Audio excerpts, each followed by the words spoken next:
అది ఓకేనండి. ఆయన రాసులను బట్టి, నక్షత్రాన్ని బట్టి ఒక మాట చెప్పండి. ఆయన నాగ చైతన్య, శోభితా ధూళిపాడు 2027 విడిపోతారు, కలిసి ఉండరని చెప్పాడు. అంతకుముందు సమంతాను వీళ్ళు విడిపోతారని చెప్పాడు. రష్మికకిను రక్షిత్ శెట్టికి మధ్య బంధం బాగుండదు, వీళ్ళు కలిసిపోయి ఉండొద్దని చెప్పాడు. ప్రభాస్ సినిమాలు ఫ్లాప్ అయిపోతాయని చెప్పాడు. లేకపోతే రేవంత్ రెడ్డి గెలవడని చెప్పాడు, చంద్రబాబు గెలవడని చెప్పాడు. అట్లాగే వేణుస్వామి వైవాహిక జీవితం ఎలా ఉండబోతుందండి భవిష్యత్తు? అంటే ఆయన భార్యతో కలకాలం మంచిగా ఆరోగ్యంగా జీవితం అట్లాగే సాగిపోతుందంటారు. కాపురం కళతర స్థానం బలంగా ఉందా? ఇక్కడ ఏంటంటేనండి, వివాహ స్థానం 7వ స్థానం ఎవరికైనా. తర్వాత ఇక్కడ ఏంటంటే జాతకంలో వీరి యొక్క వివాహ స్థానాధిపతి మరియు యోగకారకుడైనటువంటి నవమాధిపతి ఇద్దరు కలిసి, రవి బుధులు ఇద్దరు కలిసి కుటుంబ స్థానంలో ఉండడం. ఈ వీరికి ప్రేమ వివాహం అనేటువంటిది జరగడానికి గల కారణం ఏంటంటే, వీరు మనకు అనేక సందర్భాల్లో ఇష్టపడి వివాహం చేసుకున్నామని చెప్పారు.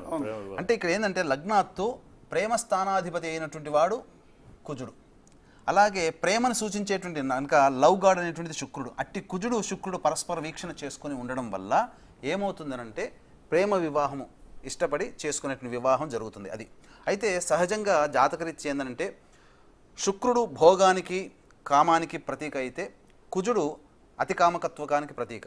సో ఇక్కడ ఏమవుతుందంటే శుక్రకుజులు ఎవరి జాతకంలో కలిసినా, శుక్రకుజులు ఎవరి జాతకంలో పరస్పర వీక్షణ కనుక 7th ఆస్పెక్ట్తో ఎవరిదాన్ని వీక్షణ చేసుకున్నా ఏం జరుగుతుంది అని అంటే వారికి ద్వితీయ వివాహ యోగ్యత కలుగుతుందని చెప్పడం, లేదా మనస్పర్ధలు వస్తాయని చెప్పడం జరుగుతుంది.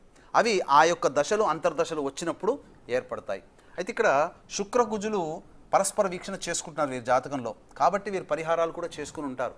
ఖచ్చితంగా పరిహారంలో భాగంగా కదలి వివాహం అటువంటిదన్నీ కూడా ఎన్నాళ్ళ నుంచో ఉన్నాయి.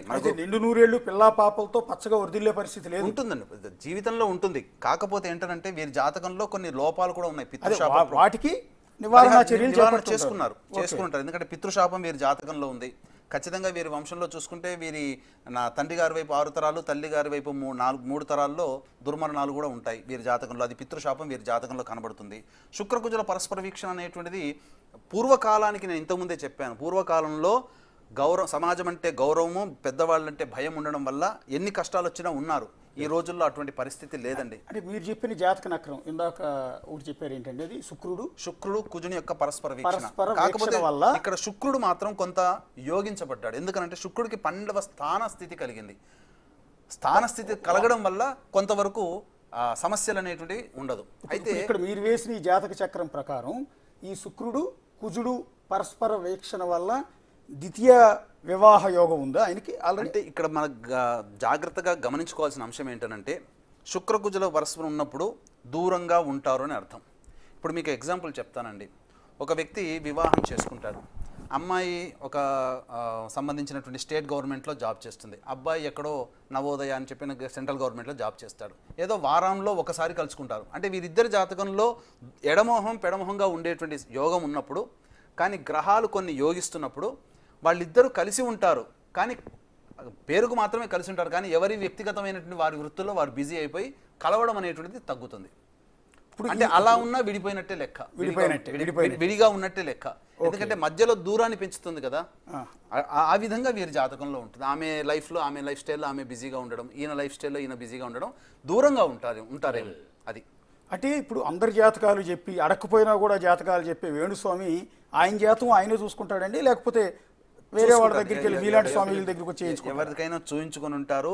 వారు కూడా వివాహం చేసుకునేటప్పుడు కూడా వారు చూసుకొని ఉంటారు. వారి యొక్క జాతకానికి ఆ అమ్మాయి జాతకానికి సంబంధం బలంగా ఉన్నప్పుడు ఎటువంటి గ్రహాలు ఇబ్బంది ఉన్నా కాస్త ఎడబాటు ఉంటుందే తప్ప విడిపోయేంత స్థితి అయితే రాదు. ఇప్పుడు సమంత గారి జాతకంలో అలాగే నాగ చైతన్య గారి జాతకంలో చూసినప్పుడు వారి యొక్క లగ్నాధిపతులు ఇద్దరు పరస్పర శత్రువులు అవ్వడం వల్ల వారు వివాహం చేసుకున్న 3-4 సంవత్సరాల వరకు వాళ్ళు కలిసి ఉండలేదు. ఎక్కువగా వాళ్ళ లైఫ్లో వాళ్ళు బిజీ ఉన్నారు, ఆమె షూటింగ్లో ఈయన షూటింగ్లో. కానీ కరోనా సమయంలో వాళ్ళిద్దరిని ఏకం చేసింది. వాళ్ళిద్దరూ ఒకే చోట ఎవరైనా ఉండాల్సి వచ్చింది. కాబట్టి అక్కడ మనస్పర్ధలు ప్రారంభమై ఆ తర్వాత తీసుకున్న నిర్ణయాల వల్లనే వీరికి ఎడబాటు అనేటువంటిది కలిగింది నాగ చైతన్యకి. వేణుస్వామి జాతకం ప్రకారం మీరు చెప్పిన ప్రకారం 2026 వరకు ఆయనకు అదే విధంగా డౌన్ఫాల్, ఈ విధంగా అబాస్పాలు కావటం, ఈ విధంగా జనాల చేత తిట్టులు తింటాం, డౌన్ఫాల్ ఉంటుంది. కానీ దీని నుంచి బయటపడాలంటే ఇక మనం నోరు కట్టడి చేసుకొని మనం జాగ్రత్తగా ఉంటుంది. వచ్చే ఉపద్రవం ఉన్నప్పుడు ఆ ఉపద్రవాన్ని తట్టుకోవాలంటే దాన్ని ఇంకా పెంచే విధంగా మన బిహేవియర్ ఉండకుండా తగ్గించుకునేటట్టుగా ఉంటే కనుక ఆ గ్రహ ప్రభావం కూడా తగ్గుతుంది. కంట్రోల్ చేసుకోవాలి. అనవసరమైన వివాదాల్లో తలదూర్చడం, అవసరం లేకపోయినా అడకపోయిన వారికి జాతకాలు చెప్పడం లాంటివి కాకుండా. అది ఖచ్చితంగా ఒక వ్యక్తి యొక్క జీవితంలో ఎప్పుడు కూడా చెడు అనేటువంటిది కోరుకోకూడదండి. 2013 సంవత్సరంలోనండి, దీనికి ఉదాహరణ చెప్తానంటే, ఇది ఈ సమయంలో మీరు అన్నారు, ఈ సమయం సందర్భం కూడా ఉంది కాబట్టి 2013లో మెదక్ నుంచి నాకు ఒక ఆవిడ ఫోన్ చేసింది. ఏమండి, మా తోటి కోడలికి డెలివరీ అయింది, అయితే ప్రీమెచ్యూర్ డెలివరీ అవ్వడం వల్ల ఉమ్మనీరు లేకపోవడం వల్ల 7వ నెలను తీశారు, డాక్టర్లు 50-50 ఛాన్స్ లేదని అంటున్నారు,